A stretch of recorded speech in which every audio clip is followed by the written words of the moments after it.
Lord. Praise the Lord. Bien-aimés dans le Seigneur, il y a certaines personnes qui prient, il y a certaines personnes qui attendent des résultats venant de Dieu, mais qui ne voient rien. Il y a d'autres qui ont reçu même des prophéties, des vraies prophéties venant de l'Éternel, mais ils ont vécu le contraire. Pourquoi ils ont vécu le contraire? Parce qu'ils n'ont pas compris comment Dieu fonctionne. Bien-aimé, Dieu a sa façon de fonctionner qu'il faut comprendre. Aujourd'hui, je vais vous expliquer quelque chose qui va vous aider à comprendre que tu peux échouer avec une prophétie venant de Dieu si tu ne fais pas ça. C'est ça mon thème. Tu peux échouer avec une prophétie venant de l'Éternel si tu ne fais pas ça. Ça c'est quoi? C'est ce que je vais expliquer. Donc le thème c'est quoi? Tu peux échouer avec une prophétie venant de Dieu si tu ne fais pas ça. Nous allons lire la parole de Dieu dans le livre de Juges, chapitre 20, à partir du verset 18. Bien-aimés, nous devons être contents d'être comptés parmi les vivants, c'est la faveur divine. Je vois comment les gens meurent ces derniers temps. Bien-aimés, le souffle de vie, ce n'est pas par notre force, mais c'est la grâce divine. Nous lisons Juges, chapitre 20, versets 18 à 28. Tu peux connaître ces textes. Il y a des fois tu l'as déjà lu. Peut-être tu as déjà entendu quelqu'un prêcher sur ça. Mais le Saint-Esprit amène toujours des choses nouvelles. Si vous ouvrez vos cœurs à la compréhension de la parole de Dieu. Il est écrit. Et les enfants d'Israël s'élevèrent, montèrent à Bethel et consultèrent Dieu en disant, qui de nous montera le premier pour combattre les fils de Benjamin? L'Éternel répondit, Juda montera le premier. L'Éternel répondit, Juda montera le premier. Suivez-moi bien. Ils ont consulté Dieu et Dieu n'a pas gardé silence. Dieu leur a donné sa façon de faire. Dieu leur a parlé, leur a donné des directives. Dieu leur a dit, Juda montera le premier. Nous continuons la lecture. On va lire de 18 à 28. Je répète, Juge, chapitre 20, verset 18 à 28. Je termine toute la lecture maintenant. Et les enfants d'Israël s'élevèrent, montèrent à Bethel, consultèrent Dieu en disant, qui de nous montera le premier pour combattre les fils de Benjamin? L'Éternel répondit, Juda montera le premier. Dès le matin, les enfants d'Israël se mirent en marche. Ils campèrent près de Gibéa. Et les hommes d'Israël s'avancèrent pour combattre ceux de Benjamin. Ils se rangèrent en bataille contre eux devant Gibéa. Le fils de Benjamin sortit de Gibéa et ils s'étendirent sur le sol ce jour-là 22 000 hommes d'Israël. Le peuple et les hommes d'Israël reprirent courage et ils se rangèrent de nouveau en bataille dans le lieu où ils s'étaient placés le premier jour. Et les enfants d'Israël montèrent. Ils pleurèrent devant l'Éternel jusqu'au soir. Ils consultèrent l'Éternel en disant, dois-je m'avancer encore pour combattre le fils de Benjamin, mon frère? L'Éternel répondit, suivez bien, montez contre lui. Verset 24. Les enfants d'Israël s'avancèrent contre le fils de Benjamin le second jour. Et ce même jour, les Benjamites sortirent de Gibéa à leur rencontre.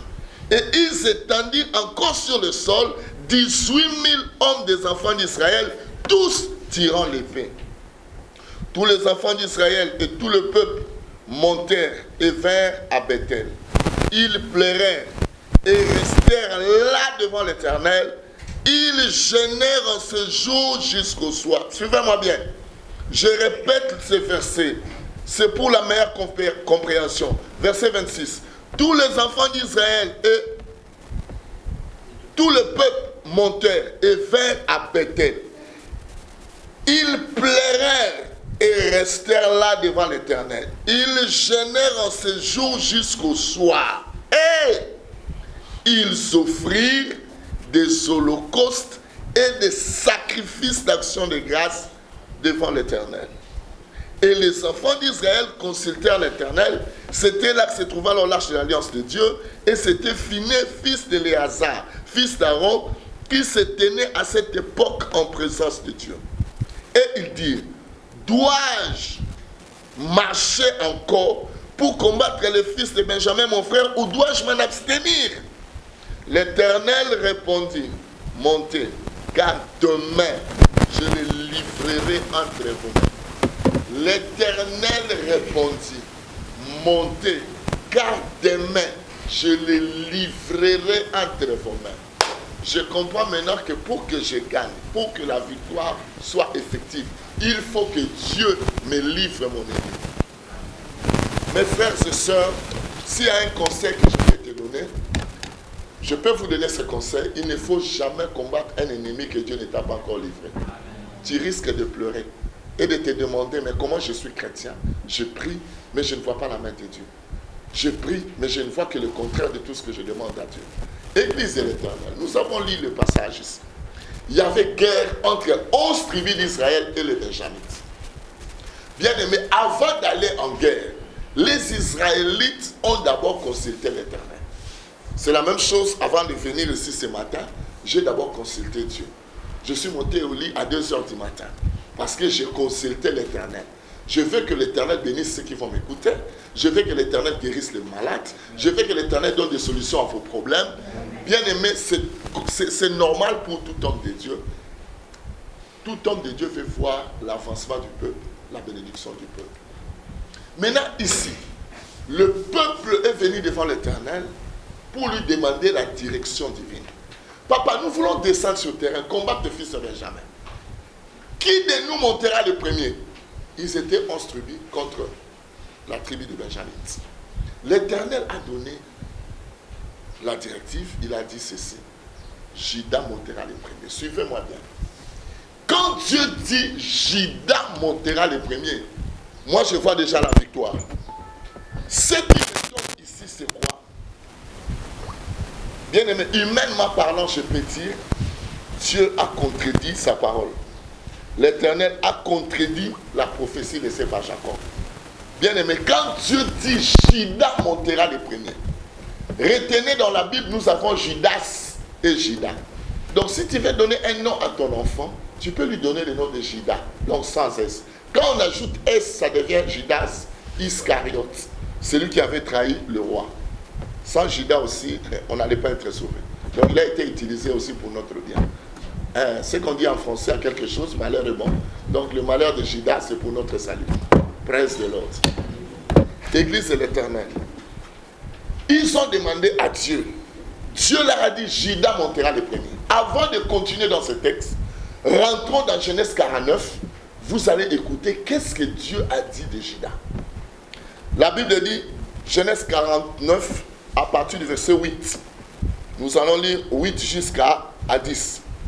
Juda, tu recevras les hommages de tes frères. Ta main sera sur la nuque de tes ennemis. En d'autres termes, ça veut dire que tes ennemis tourneront le dos devant toi. Dieu dit clairement ici, Juda, tu recevras les hommages de tes frères. Ta main sera sur la nuque de tes ennemis. Les fils de ton père se prosterneront devant toi. Juda est un jeune lion. Tu reviens du carnage. Mon fils, il ploie les genoux. Il se couche comme un lion, comme une lionne. Qui le fera lever? Donc Juda est un lion. Oh my God. Verset 10. Le sceptre royal ne s'éloignera point de Juda, ni les bâtons souverains d'entre ses mains, jusqu'à ce que vienne le Shiloh et que le peuple lui obéisse. Moi, mon problème ici, qu'est-ce que je retiens? Quand Jacob prophétisait sur la tribu de Juda, il a précisé que la main de Juda sera sur la nuque de ses ennemis. Ça veut dire que Juda ne peut pas perdre la bataille. Juda gagnera toujours. Église de l'Éternel. Il a bien parlé. Il a dit Juda est un jeune lion. La Bible dit les lions ne reculent pas devant quoi que ce soit. Ils ne reculent pas. Quand on dit Juda est un jeune lion, bien aimé dans le Seigneur, on voit la force. Quand on dit Juda est un jeune lion, ça veut dire qu'il peut assujettir tout le monde. Mais ce qui m'étonne ici, c'est quoi? La prophétie sur la tribu de Juda devait recevoir la royauté. La tribu de Juda, c'était des gens qui ne peuvent pas perdre la bataille. Mais à ma grande surprise, dans Juge 20, au verset 18, Israël a demandé à Dieu la direction divine. Dieu leur a dit, Juda montera le premier. En écoutant cela, je me dis moi-même, certainement, la victoire est acquise. Mes frères et sœurs, pourquoi? À cause de la prophétie de Genèse 49, verset 8. Dieu a dit, l'ennemi de Juda tournera le dos devant lui. Mais ils ont vécu le contraire. Qui nous montrera le premier? L'Éternel répondit. Ce n'est pas un homme qui a parlé. La Bible dit c'est l'Éternel. Ça veut dire la prophétie venant de l'Éternel. Tout droit du ciel. Dieu dit Juda montera le premier. Bien-aimé, on a appelé Jésus le lion de la tribu de Juda. C'est un titre de chef coutumier. Il y a beaucoup de gens qui ne comprennent pas. Quand tu acceptes Christ comme Seigneur et Sauveur, spirituellement parlant, tu appartiens à la tribu de Juda. Et notre chef coutumier, c'est Jésus-Christ, le roi du roi. Voilà pourquoi, dans nos coutumes africaines, on n'enterre pas un chef seul. Quand un chef meurt dans nos villages, je parle dans nos villages ici en Afrique, un chef coutumier, quand il meurt, il part avec 2 personnes. Voilà pourquoi Jésus devait respecter cela. Donc Jésus était le chef coutumier de la tribu de Juda. Il n'y a aucun chef coutumier qui peut me faire du mal. Parce que moi aussi j'ai mon chef coutumier, c'est Jésus. J'appartiens à la tribu de Juda. Bien-aimé, il est mort avec 2 personnes à la croix. C'est pour certifier que moi le lion, moi le chef coutumier de la tribu de Juda, je m'en vais. Et je respecte comment le chef coutumier meurt. Mes frères et sœurs, Jésus-Christ est mort comme il a accepté la mort, nous le savons, mais il devait respecter ce que les chefs coutumiers font. Qu'est-ce que je vais vous dire par là? Ici, Israël a prié. Dieu a dit, Juda montera les premiers. En d'autres termes, on a mis un lion devant. Un lion ne peut pas perdre. Mais à ma grande surprise, Dieu a parlé. Ils sont allés au combat. Après avoir écouté la prophétie de Dieu, ils ont perdu 22 000 personnes. C'est étonnant. J'entends les chrétiens dire, quand si Dieu a parlé, ça va toujours marcher. Bien aimé, ne vous en faites pas. Il y a des choses que tu dois faire pour que ça marche. Quand Dieu parle, il attend quelque chose de toi. C'est à toi de comprendre. Voilà pourquoi la Bible dit, cherchez à connaître Dieu. Ne sois pas un chrétien en l'air qui n'a pas la connaissance des Écritures. Tu risques de vivre les échecs successifs dans ta vie. Église de l'Éternel. Ici, la tribu de Juda a fait la prophétie de ne jamais perdre la bataille. Mais à ma grande surprise, ils ont prié. Dieu a dit, Juda montera les premiers. Ils sont allés à la bataille. Ils ont perdu 22 000 personnes. 22 000 morts. Mes frères et sœurs, je ne sais pas comment expliquer cela. Quelqu'un te dira, Dieu a parlé. Chaque voyage que je fais, quand on m'invite pour aller prêcher, même à l'intérieur du pays, même à l'extérieur du pays, avant de sortir, je fais toujours une offrande sacrificielle à l'intérieur. Je fais un sacrifice avant de partir. J'entre en prière. Ça ne s'arrête pas par la prière. Je vis là-bas. La prière seule a amené l'échec. Nous avons souvent l'habitude de prêcher. Comme tu as prié, ça va seulement marcher. On traite plusieurs hommes de Dieu de cupides quand ils parlent des offrandes. Ah, nous le savons, je savais déjà, il allait en parler, lui c'est son habitude, il n'a pas autre chose à prêcher. On vous montre la voie par excellence. Voilà pourquoi le diable a amené cette maladie. Il a amené cette pandémie Covid-19. Pourquoi? C'est pour empêcher les chrétiens de prier avec les offrandes.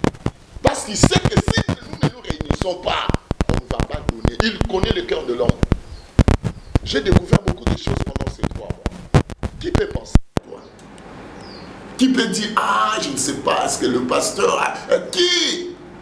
Bien aimé dans le Seigneur, il y a des situations qui arrivent pour que Dieu nous montre que nous devons lui faire confiance. Praise the Lord. Église de l'Éternel. Israël a prié. Ils ont prié et Dieu a parlé. Moi, je m'arrête d'abord là. Je vais juste expliquer. Tu as reçu des prophéties cette année. On est arrivé au mois de juin. Bientôt, c'est le mois. Ça sera le mois de juillet. Mes frères et sœurs, je t'informe.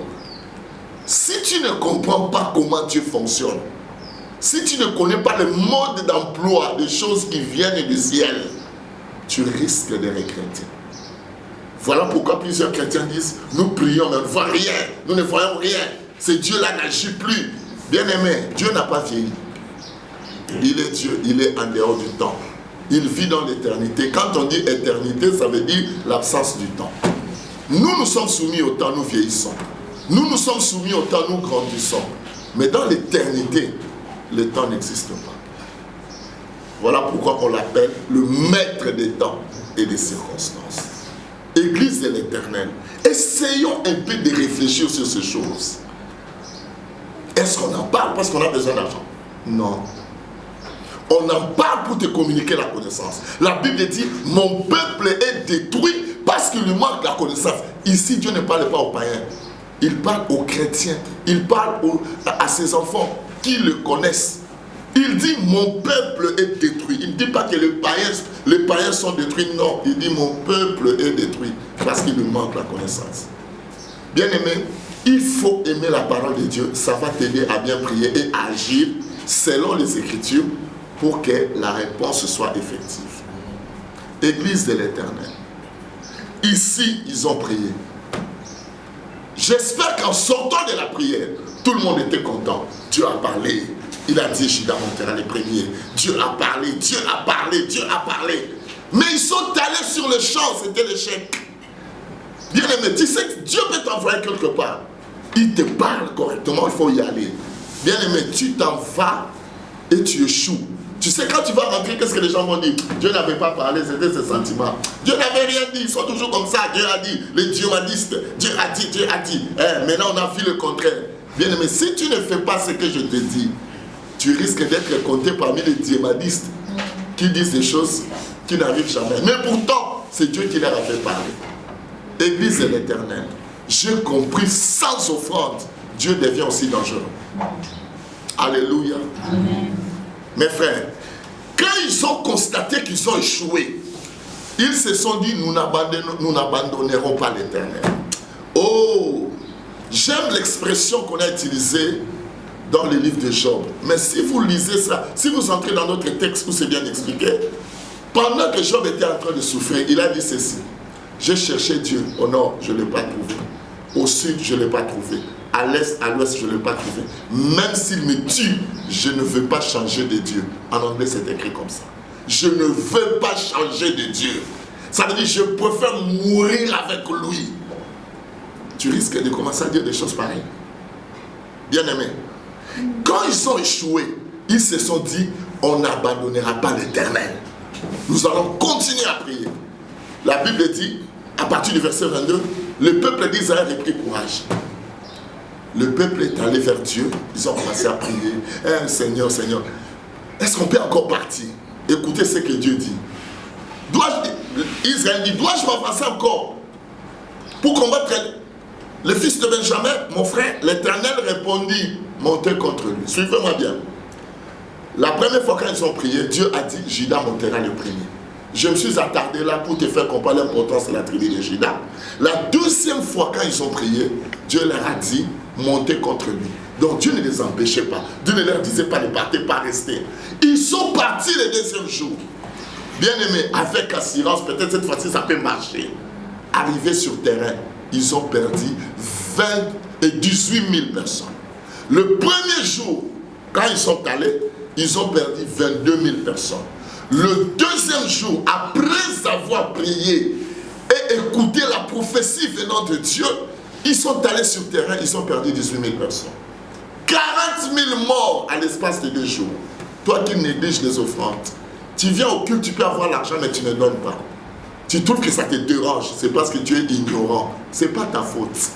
Je répète, la Bible dit, mon peuple est détruit parce qu'il lui manque la connaissance. Si vous comprenez ces choses, votre façon de donner à Dieu, ça va changer. J'ai toujours donné cet exemple. J'ai prêché dans une église au Nigeria, chez le pasteur Chris Uzoma. Bien-aimé, j'ai parlé, j'ai terminé, je suis allé m'asseoir. Le pasteur s'est levé et dit, non pasteur, nous quand nous écoutons une parole concernant les offrandes comme ça, on doit entrer en action, on doit faire quelque chose. Moi je lui ai dit, moi j'ai terminé ma prédication, je te laisse le terrain. Il a dit, aujourd'hui on va donner l'offrande 5 fois. Je cite son nom, c'est le pasteur Chris Uzoma. Bien-aimé, il est à Lagos. toute l'église était dans l'allégresse. Mais j'ai constaté chez nous les francophones, quand tu parles d'offrande comme ça, les gens deviennent tristes. Comme si tu leur as piqué des piqûres anti-coronavirus. Je ne sais pas. Alléluia. Amen. Tu vois les gens devenir tristes et se demandent, est-ce que c'est qu'on nous a piqué là? Est-ce que ça va aller? Est-ce que ça va marcher? On sait qu'il n'y a pas encore de produits, mais on nous a déjà piqué. C'est juste un exemple.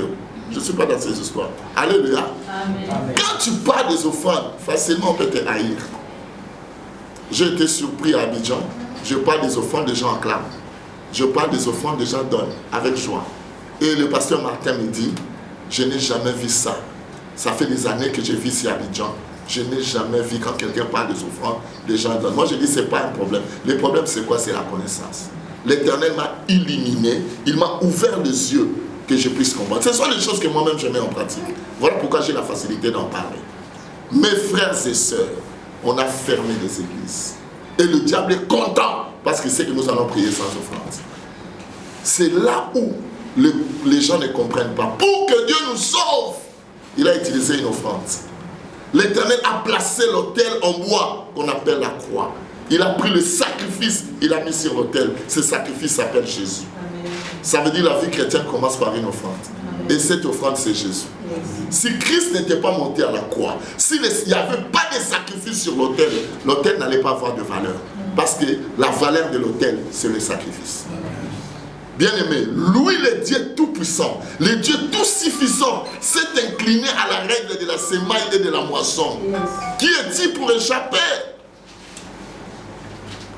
Il a sémé un Jésus, il a récolté plusieurs Jésus dans les 5 continents. Aujourd'hui, comme je parle, Dieu a récolté Jésus en moi. Amen. Parce qu'on t'appelle frère en Christ, on t'appelle sœur en Christ. Praise the Lord.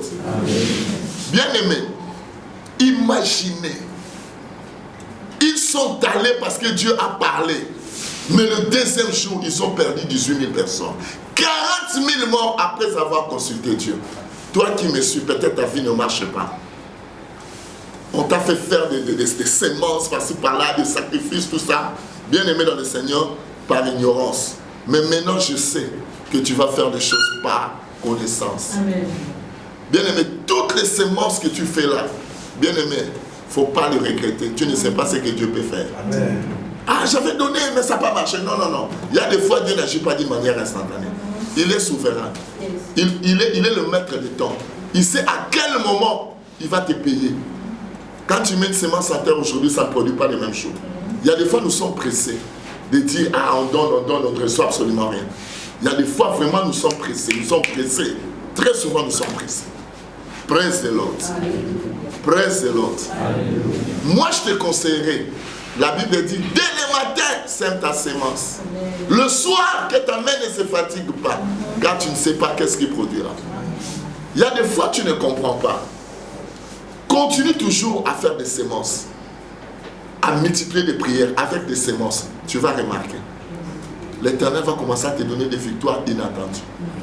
Là où personne n'avait cru que tu vas gagner, l'Éternel te donnera la victoire. Amen. Église de l'Éternel. Après avoir perdu 40 000 personnes dans 2 jours, après avoir écouté la prophétie de Dieu, et ils ont vécu l'échec, c'est alors qu'ils ont compris. Bien-aimé, ne cherchez pas la sagesse tardive. Sois sage maintenant. Il ne faut pas que ça soit tard. Bien-aimé.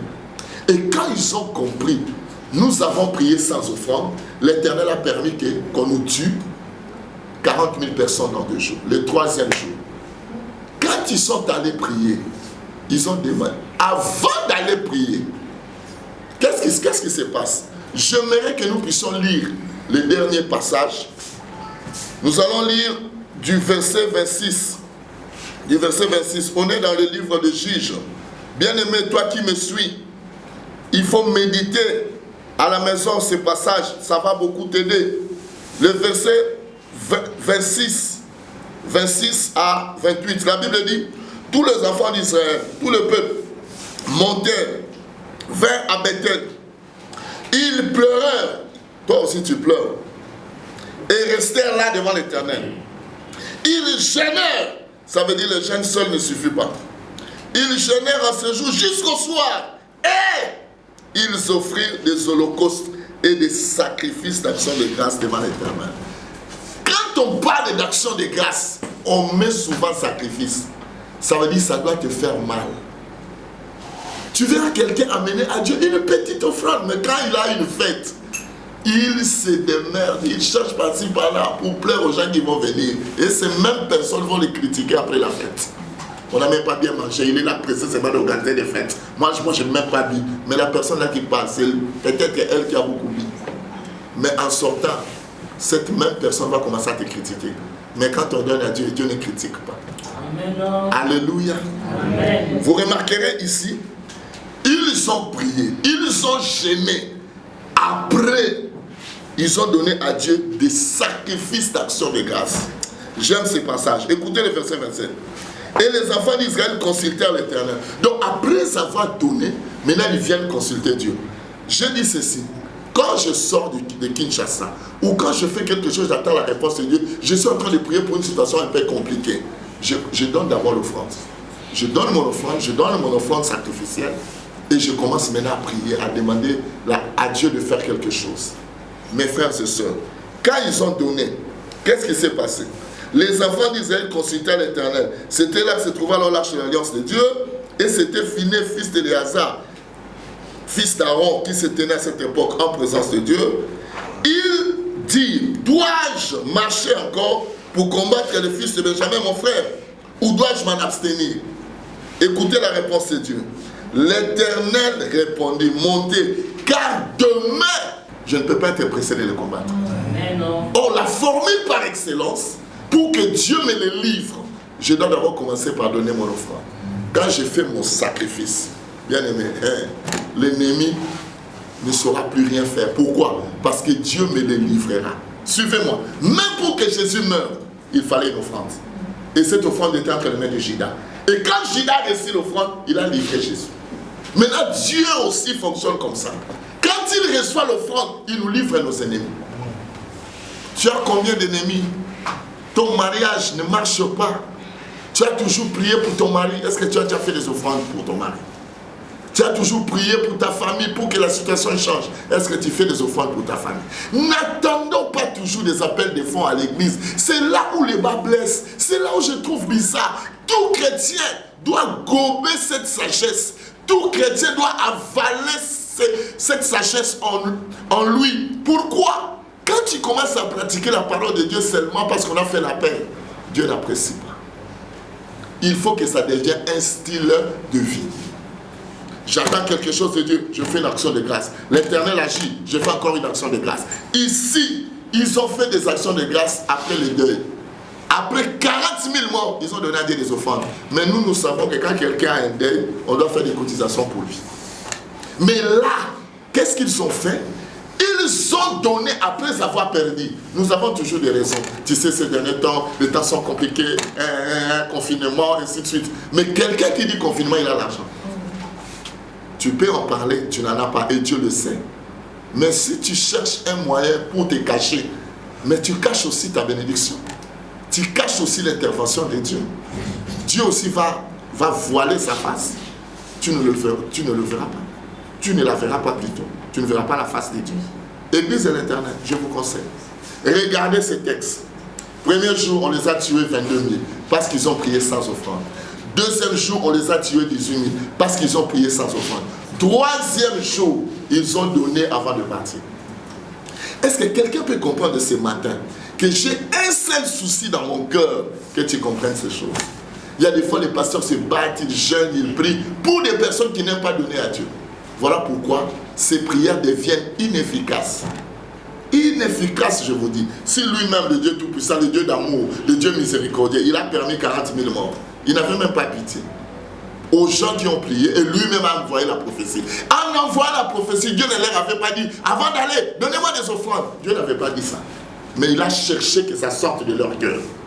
Mes frères et sœurs, c'est le moment de sortir les bonnes choses de ton cœur. C'est le moment de comprendre que quand nous faisons nos cultes, le moment des offrandes, bien aimé, c'est un moment où tu peux perdre, où tu peux aussi gagner. Rien que par ta façon de donner à Dieu. N'aie pas l'habitude de critiquer quand on parle des offrandes. Tu ne connais pas la parole de Dieu, mieux vaut fermer ta bouche. Ce sont des choses qui aident le monde anglophone d'aller de l'avant. Bien aimé, je vous dis, j'ai fréquenté le monde anglophone. Leur façon de donner à Dieu, ça peut te scandaliser. Un jour, c'était toujours au Nigeria, j'ai prêché à l'église d'un Congolais. Le culte est terminé. Il a trouvé une grosse offrande en devise. Ce n'était pas en Héra, en devise. Et mon ami là me dira, il dit, cette offrande que j'ai trouvée, ce n'est pas un Congolais qui a donné ça. Je dois vérifier. Effectivement, ce n'était pas un Congolais. C'était un Nigérian qui suivait une fille congolaise dans cette église. Il voulait la prendre en mariage. Il était en train de côtoyer la fille et la fille lui dit, est-ce que tu peux venir prier avec nous? Ce monsieur est venu prier à l'église de mon ami. Il a laissé une grosse offrande pendant qu'il n'y avait pas d'appel de fonds. Mon ami, mais en regardant cette offrande, il dit, un Congolais ne peut pas faire ça. Il dit, ça vient d'une autre personne. Parce que ce n'est pas la dîme. Si c'était la dîme, j'allais comprendre. Mais je vois ici le panier de la dîme, ça c'est l'offrande. Et une grosse offrande comme ça en devise. Et quand il a vérifié, c'était le fiancé de cette soeur qui est nigérian. Il était venu prier dans leur église, il a laissé une grosse offrande, il est parti. Il y a d'autres pour donner l'offrande. Il faut que ce soit seulement l'église où il prie. Or, Dieu, il est Dieu partout où on l'invoque en esprit et en vérité. Ça veut dire que tu peux te trouver maintenant ici. Tu comprends ces choses. En écoutant cette parole, tu te dis, je comprends maintenant que les offrandes que nous donnons à Dieu, ça représente ce que j'appelle l'effort de guerre. Ça veut dire, quand je fais mon offrande, je prie. Bien aimé, j'ai toutes les chances de gagner la bataille. Et Dieu sera toujours de mon côté. Qu'est-ce que tu veux comprendre? Tu veux dire que Dieu est cupide? Non. Dieu n'est pas cupide, mais c'est sa façon de fonctionner.